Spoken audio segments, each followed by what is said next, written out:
wargi Bandungnya sekaligus memperkenalkan diri, silakan. Assalamualaikum wargi Bandung. Perkenalkan, saya Roji Sepintra, Lurah Darwati, Kecamatan Roncasari, Kota Bandung.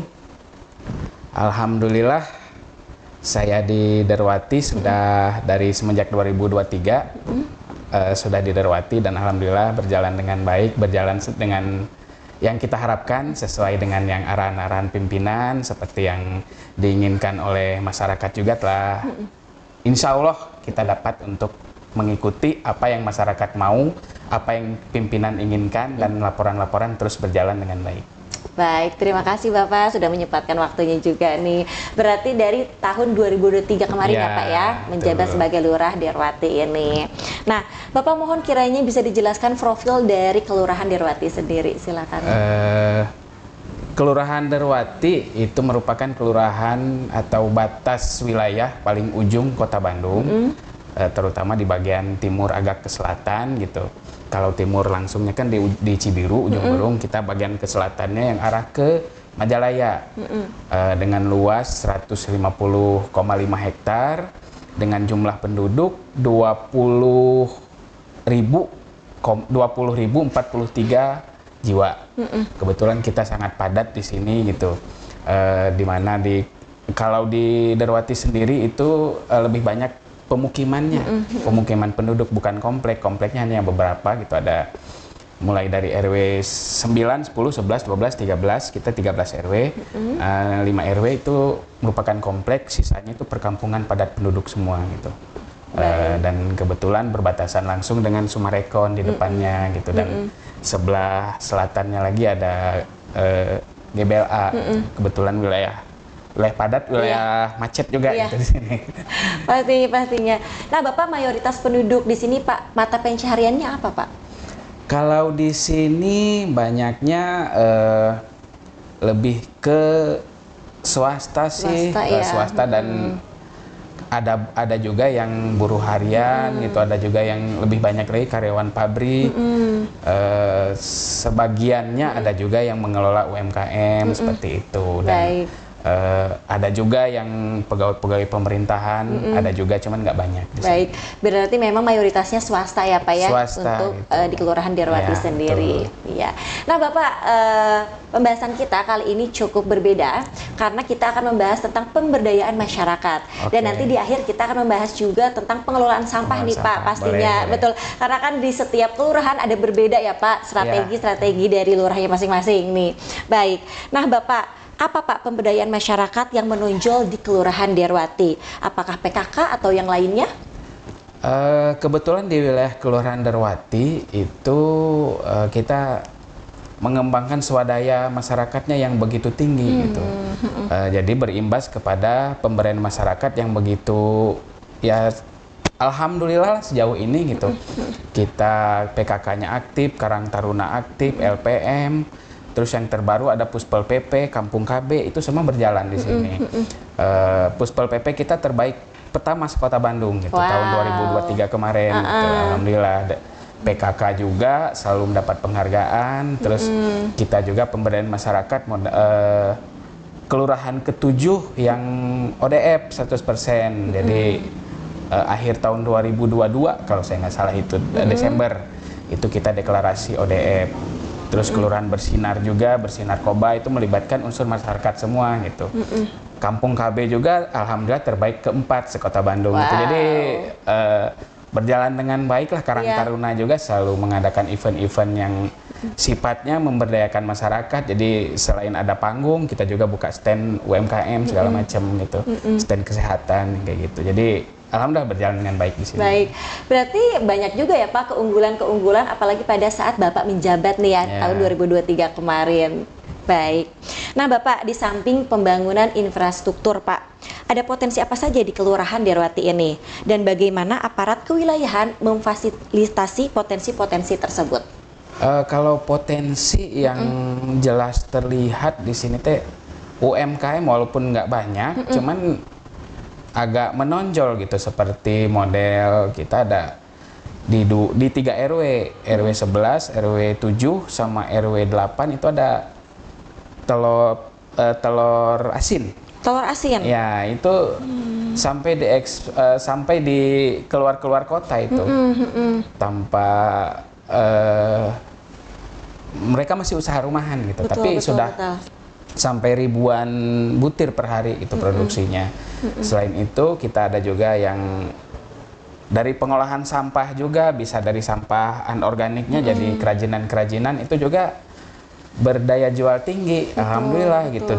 Dan itu juga sudah menjadi komoditas di sini gitu, seperti itu gitu.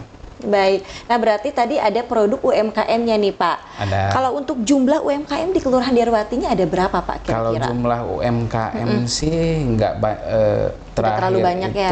Terakhir itu kita mendata itu ada sekitar 20 gitu. Sekitar 20. Ya, cuman yang kecil-kecil tapi nggak terlalu banyak, nggak terlalu besar. Yang besarnya ya paling ya gitu aja. Yang tadi yang telur. Yang telur, ya. terus ada di Rusun juga kita punya pengolahan sendal karet yang seperti itu ada, terus ada kue kemasan yang agak besarnya gitu, tapi yang lain-lainnya yang kecil-kecil kayak usaha kerupuk yang kayak gitu. Terus kalau yang besarnya ada sih, cuman kayaknya bukan UMKM ya, kerupuk yang ada pabriknya, tapi yang masyarakat juga punya gitu. Baik. Yang buat pengolahan kerupuk seperti itu. Iya. Nah, kalau pemasarannya nih Pak, itu seperti apa dari UMKM sendiri?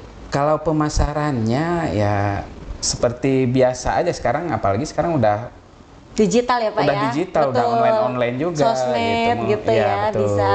Kadang kalau kita ada acara-acara juga mereka ya ikut berpartisipasi gitu, dan untuk mengenalkan lebih itu produk. Memang dalam UMKM pun ada pelatihan-pelatihannya ya Pak ya? Ada. Nah itu apakah ada seperti agenda rutin Pak atau bagaimana?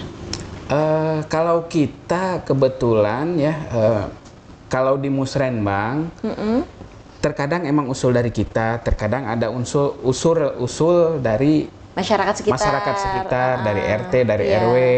Pak Lurah, saya mau mengadakan kegiatan pelatihan UMKM. Kita udah pernah bekerja sama dengan Dinas Tenaga Kerja, sudah pernah pelatihan make up, sudah pernah pelatihan pastry, terus pelatihan apalagi pokoknya yang dengan keahlian-keahlian lah seperti itu. Kita udah sering mengadakan, dan setiap tahun kita selalu mengusulkan untuk diadakan kegiatan-kegiatan seperti itu. Di samping PKK kita sendiri juga kadang mengadakan kegiatan sendiri gitu, misalnya pelatihan apa seperti itu. Baik. Berarti dengan adanya kawasan Sumarekon juga nih Pak dekat Kelurahan Dharwati ini bisa membantu juga ya Pak perekonomian masyarakat sekitar. Betul. Entah itu dari UMKM, entah itu dari warga yang bekerja di Sumarekon juga dan lain-lain ya. Baik. Nah Bapak, di sini kita lanjut akan membahas pengelolaan sampah yang tadi kita obrolkan nih. Jadi kita memang selalu penasaran nih Pak, pengelolaan sampah di setiap kelurahan. Nah, bagaimana Pak pengelolaan sampah di Kelurahan Dharwati sendiri?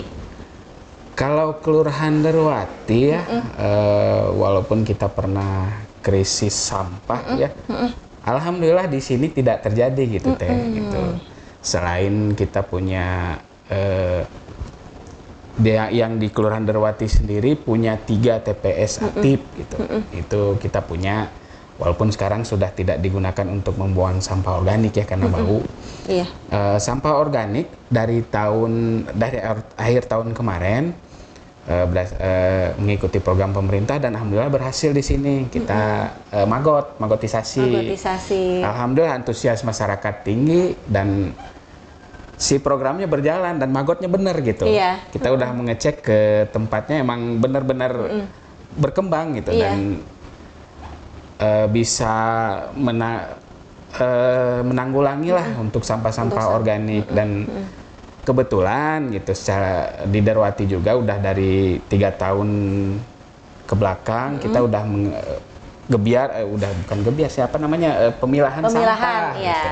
Kita sudah melaksanakan pemilahan sampah gitu. Jadi sampah basah, sampah kering sudah dipilah ya. Jadi begitu program magotisasi digebiarkan, kita sudah tinggal serahin aja yang basahnya ke sana, yang kering kan bisa jadikan uang gitu. Betul, Seperti itu. betul.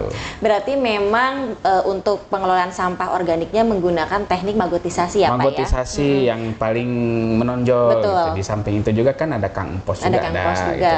Baik. Roseda juga masih berjalan gitu. Cuman sekarang yang kerasa Signifikannya betul itu ya, signifikan itu itu dari setelah ada magot. Itu Baik.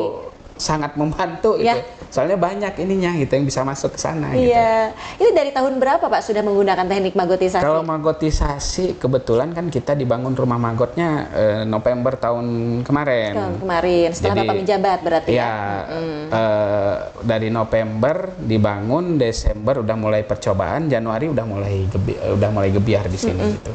Baik, baik. Nah, hasil dari magot sendiri nih Pak, apa Pak yang dihasilkannya? Apakah Bapak di kelurahan ini ada buruan sae atau bagaimana? Ya betul. Kalau magot ya selain si hasilnya bisa dijual, buat masyarakat kan tinggal meminta ke sana juga kita Iya, kasih. Gitu. iya. Kebetulan buruan sae di Kelurahan Darwati itu tiap RW ada. Tiap gitu. RW ya Pak? Setiap RW ada walaupun ada yang menonjol, ada Iya, yang biasa aja gitu, tapi tetap ada gitu. Yang masih berproses ya Pak Ya, ya? ada sejauh ini yang udah benar-benar bagus itu buruan sayanya itu ada 5 RW di sini. Di RW 7 itu di Komplek The Marrakesh itu jadi percontohan itu se-Kota Bandung pernah buruan sayanya gitu. Terus ada di RW 11 itu juga bagus, sudah menghasilkan. RW 9 juga ada, RW 13 sama RW 8 itu yang bagus-bagusnya gitu. Yang selainnya ada cuman ya masih berkembang. Iya, masih sedang proses ya Pak ya? Sedang proses untuk lebih bagus lagi. Baik, baik. Nah, di buruan saya sendiri nih Pak, apa Pak tanaman yang potensialnya? Kalau yang sejauh ini saya lihat lebih ke tanaman pangan sih yang bisa langsung dinikmati oleh masyarakat sekitar gitu. Seperti di kemarin yang terakhir di RW 7 ada kita panen sawi, terong, terus cabe ada juga gitu. Itu udah buat masyarakat terbantu itu lumayan. Iya, betul, gitu. betul. Apalagi untuk mengatasi stunting juga ya Pak ya, Iya, untuk betul. masyarakat sekitar khususnya di Kelurahan Darwati Iya. sendiri. Nah, kalau cara sosialisasinya nih Pak, ini bagaimana ke masyarakat perihal pengelolaan sampah? Kalau kita ya tinggal karena sudah bagus dari awalnya ya tinggal mengingatkan kembali. Tinggal mengingatkan kembali gitu ya, karena mungkin mayoritas masyarakat juga sudah mulai sadar sudah ya Pak akan pentingnya betul, pengelolaan sampah betul. sendiri. Jadi ya setiap ada pertemuan rutin misalnya dengan PKK, dengan RW atau misalnya kita ke kunjungan ke wilayah-wilayah ke RW-RW, ke RT-RT. Ya biasanya dengan teknik yang ngobrol sih gitu. Ada kendala apa di sini? Seperti kemarin ada di RW 3. Pak, katanya ininya agak jauh trayeknya kalau mau ke rumah magot gitu. Ya kita bantu gitu. Kita kemarin kerjasama dengan DLH, alhamdulillah DLH kalau udah di pinggir jalan kita angkut gitu seperti itu. Jadi ada solusi seperti itu. Jadi ya sejauh ini sih nggak ada masalah yang besar sih gitu. Alhamdulillah bisa diselesaikan. Betul, gitu. Jadi hanya mengingatkan saja ya Pak kepada sampai, masyarakat. gitu, ya, betul, jangan sampai Bandung ini kembali darurat sampah lagi ya Pak ya. Gitu kan, kalau misalkan warganya sudah enak nih apalagi bisa memilah atau memilih sampah dari rumah, jadi tinggal kita yang ngangkut ya Pak ya, itu kan lebih enak seperti itu. Baik, Bapak terakhir nih ajakan kepada warga Bandung agar bisa mengelola sampah dengan baik dan benar. Silahkan. Siap.